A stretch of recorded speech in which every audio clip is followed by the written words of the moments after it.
ವಿಡಿಯೋಗೆ ದಯವಿಟ್ಟು ಲೈಕ್ ಮಾಡಿ, ನಮ್ಮ ಚಾನೆಲ್ನ ಸಬ್ಸ್ಕ್ರೈಬ್ ಆಗಿ. ನಮಸ್ಕಾರ. ಇವತ್ತು ನಾವು ಮಾರ್ಗೆನ್ ಸಿನಿಮಾ ಬಗ್ಗೆ ಬಂದಿರೋ ಒಂದು ಕನ್ನಡ ವಿಮರ್ಶೆಯನ್ನ ಸ್ವಲ್ಪ ಆಳವಾಗಿ ನೋಡೋಣ ಅಂತಿದ್ದೀವಿ.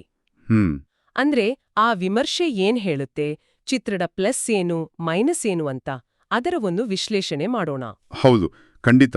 ಒಂದು ವಿಮರ್ಶೆ ಅಂದಾಗ ಅದು ಒಬ್ಬರ ವೈಯಕ್ತಿಕ ಅಭಿಪ್ರಾಯ ಆಗಿರುತ್ತೆ ಅಲ್ವಾ? ಸೊ ಆ ದೃಷ್ಟಿಯಿಂದ ನೋಡೋಣ.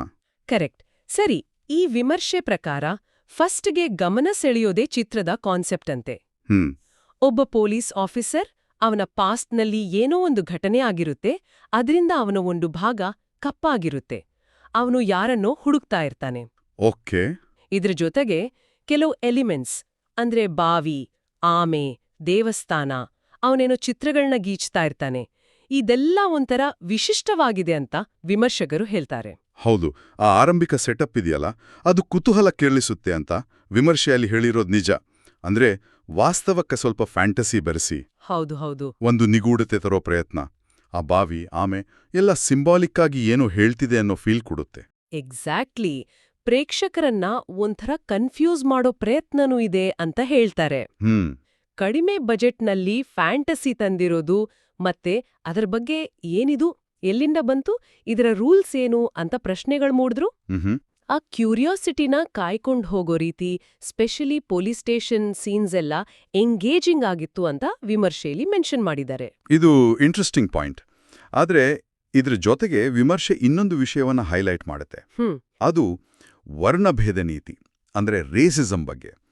ಅದನ್ನ ತುಂಬಾ ಸೂಕ್ಷ್ಮವಾಗಿ ಹೇಳಿದ್ದಾರೆ, ಡೈರೆಕ್ಟ್ ಆಗಿ ಮೆಸೇಜ್ ಕೊಡೋ ಥರ ಅಲ್ಲ. ಓ ಹೌದಾ? ಹೌದು.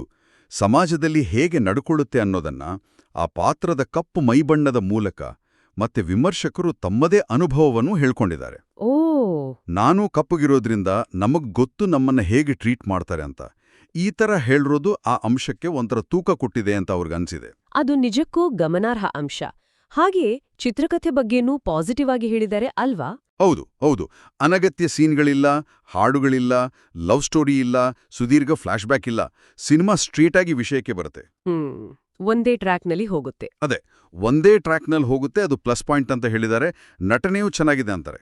ಸರಿ, ಇವೆಲ್ಲ ಪಾಸಿಟಿವ್ಸ್ ಆಯ್ತು. ಈಗ ನೆಗೆಟಿವ್ಸ್ ಕಡೆ ಬರೋಣ. ವಿಮರ್ಶೆ ಪ್ರಕಾರ ಸಮಸ್ಯೆ ಶುರುವಾಗೋದೇ ಆ ಫ್ಯಾಂಟಸಿ ಎಲಿಮೆಂಟ್ಸಿಂದ. ಅದೇ ಮುಖ್ಯವಾದ ಪಾಯಿಂಟ್ ಅನ್ಸುತ್ತೆ. ಅಂದ್ರೆ ಫ್ಯಾಂಟಸಿ ಅಂಶಗಳು ಒಂದು ಹಂತದ ಮೇಲೆ ಹೇಗೇಳೋದು, ಬೌಂಡ್ರಿನೇ ಇಲ್ದ ಹಾಗೆ ಆಗತ್ತೆ ಅಂತ ವಿಮರ್ಶಕರು ಹೇಳ್ತಾರೆ. ಓಕೆ, ಅಂದ್ರೆ ತರ್ಕ ಮೀರಿ ಹೋಗುತ್ತೆ. ಹೌದು.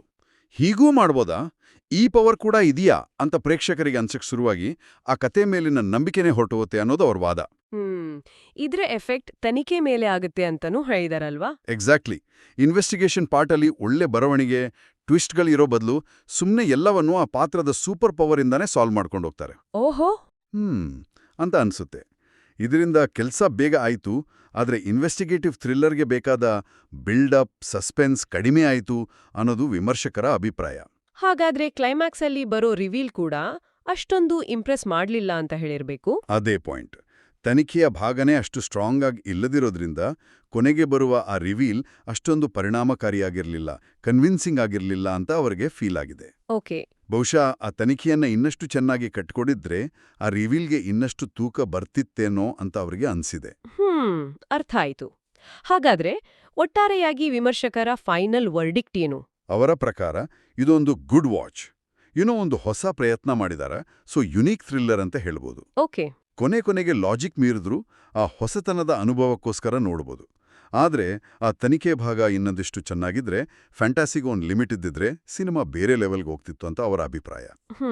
ಈ ವಿಮರ್ಶೆಯನ್ನ ನೋಡಿದಾಗ ನನ್ಗೊಂದು ಯೋಚನೆ ಬಂತು.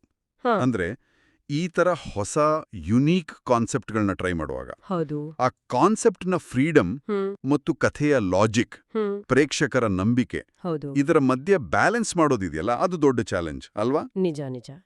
ವಿಶೇಷವಾಗಿ ಈ ಫ್ಯಾಂಟಸಿ ಥ್ರಿಲ್ಲರ್ ಜಾನರ್ಗಳಲ್ಲಿ ಇದು ಜಾಸ್ತಿ ಕಾಣಿಸುತ್ತೆ. ಹೌದು.